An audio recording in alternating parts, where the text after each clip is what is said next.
Demand చేస్తుంది అనుకోబాకండి, ఒక MRPS demand చేస్తుంది అనుకోబాకండి. మేము ఎస్సీ కమిషన్ కలిసి వివరించిన తర్వాత, జాతీయ కమిషన్ మెంబర్ రామచంద్ర గారికి వివరించిన తర్వాత డిసెంబర్ 18న చీఫ్ సెక్రటరీకి డీజీపీ శివధర్ రెడ్డి గారికి నోటీసులు పంపింది. ఏమని? కర్లా రాజేష్ని అరెస్ట్ చేయక ముందు సంపూర్ణ ఆరోగ్యవంతుడు అని చెప్పి ఆధారాలు కనిపిస్తున్నాయి. పెట్టక ముందు ఆయన సంపూర్ణ ఆరోగ్యవంతుడు అని చెప్పి నివేదికలు వస్తున్నాయి. సంపూర్ణ ఆరోగ్యవంతుడు మరి ఎలా హార్ట్ అటాక్ తో చనిపోయాడు అని చెప్పి అనుమానాలు కనుక ఖచ్చితంగా రీపోస్ట్ మార్టం చేయించండి, కర్లా రాజేష్ మృతదేహానికి రీపోస్ట్ మార్టం చేయించాలని చెప్పి ఎవరితో చేయించమన్నారు? బీబీ నగర్ సంబంధించిన ఎయిమ్స్, బీబీ నగర్ సంబంధించిన ఆల్ ఇండియా మెడికల్ సైన్సెస్ సంబంధించిన వారితోటి నిపుణులైన పోస్ట్ మార్టం నిర్వహించే ఫోరెన్సిక్ బృందంతో జాతీయ ఎస్సీ కమిషన్ సూచనలు కూడా పోలీస్ డిపార్ట్మెంట్ పట్టించుకోవట్లేదు. 50 రోజులు గడిచిన పోస్ట్ మార్టం రీపోస్ట్ మార్టం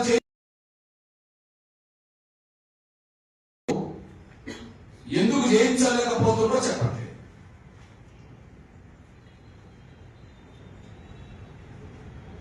ఈ కమిషన్ ఎన్ని రోజులు చేయించమన్నదంటే 10 రోజుల్లోపే చేయించాలి, మొత్తం నివేదిక పంపాలని ఉంటుంది,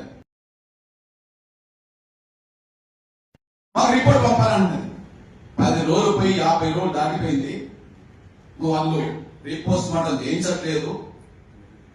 ఎస్సీ కమిషన్ కు ఎందుకు చేయించలేకపోతుందో పంపట్లేదు.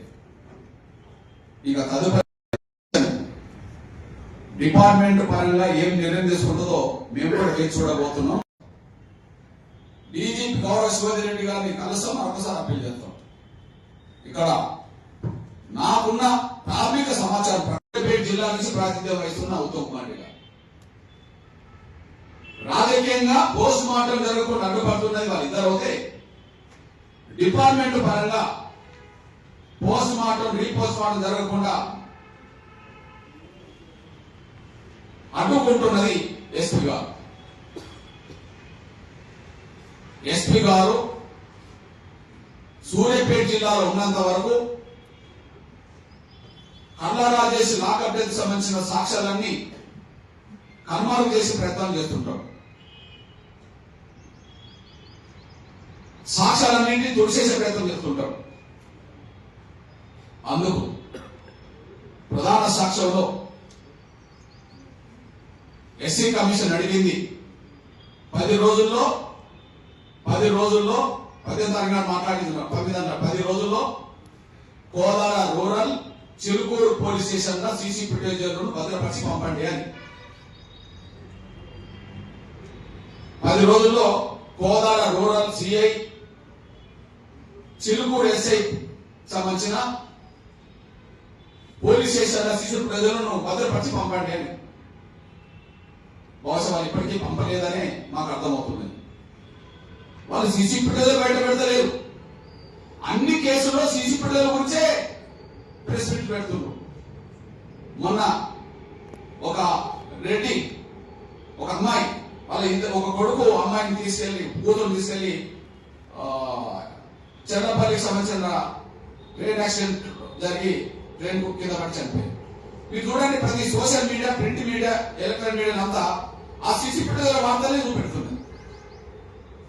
ప్రతి కేసు విషయంలో సీసీ ఫుటేజ్లని ఆధారం చేసుకున్న department Karla Rajesh lockup death విషయంలో సీసీ ఫుటేజ్లని దాచిపెట్టే ప్రయత్నం చేస్తున్నారు. ఈ మధ్య కాలంలో ఏ కేసులన్నా పరిశీలించేటప్పుడు, ఏ కేసులన్నా విచారణ చేసేటప్పుడు 99% సీసీ ఫుటేజ్ ఆధారం అని చెప్పి డిపార్ట్మెంట్ చెప్తున్నది. మాత్రం చేయకుండా అడ్డపడతాను. మూడో విషయం, ఎక్కడైనా ఈ మధ్యలో ప్రతి డిపార్ట్మెంట్ లో సీసీ ఫుటేజ్ పనిచేస్తున్నాయి, సీసీ ఫుటేజ్ పెడుతున్నారు, ప్రతి డిపార్ట్మెంట్ లో పెడుతున్నారు. ఎందుకంటే విధి నిర్వహణలో వాళ్ళు నిర్లక్ష్యంగా ఉన్నారా, యాక్టివ్ ఉన్నారా అనే విషయం, విధి నిర్వహణలో వాళ్ళు నిర్లక్ష్యం యాక్టివ్ ఉన్న విషయం ప్రతి డిపార్ట్మెంట్ లో సీసీ కెమెరా పెడుతున్నారు. ఓకే, హుజూర్ నగర్ ఆసుపత్రిలో సీసీ కెమెరాలు ఉన్నాయి, కానీ సీసీ ఫుటేజ్ బయట పెడతలేదు. సూర్యాపేట ఆసుపత్రిలో సీసీ కెమెరాలు ఉన్నాయి, అవి బయట పెడతలేదు. గాంధీ ఆసుపత్రిలో సీసీ కెమెరాలు ఉన్నాయి, అది బయట పెడతలేదు. ఎందుకు బయట పెడతలేరంటే అక్కడ టోటల్ పోలీస్ యంత్రాంగమే అక్కడ కూడా మోహరించింది. పోస్ట్ మార్టం వరకు అనే విషయం రుజువు అవుతాను. వాళ్ళ స్టేషన్ లో సీసీ కెమెరాలు ఉన్నాయి, బయట పెడతలేరు. గాంధీ ఆసుపత్రిలో సీసీ కెమెరాలు ఉన్నాయి, బయట పెడతలేరు. ఇకపోతే SICI ఫోన్ కాల్ సంబంధించిన అవన్నీ కాల్ డేటా కూడా పంపండి అని చెప్పారు. ఎప్పటి నుంచి ఎప్పటి వరకు?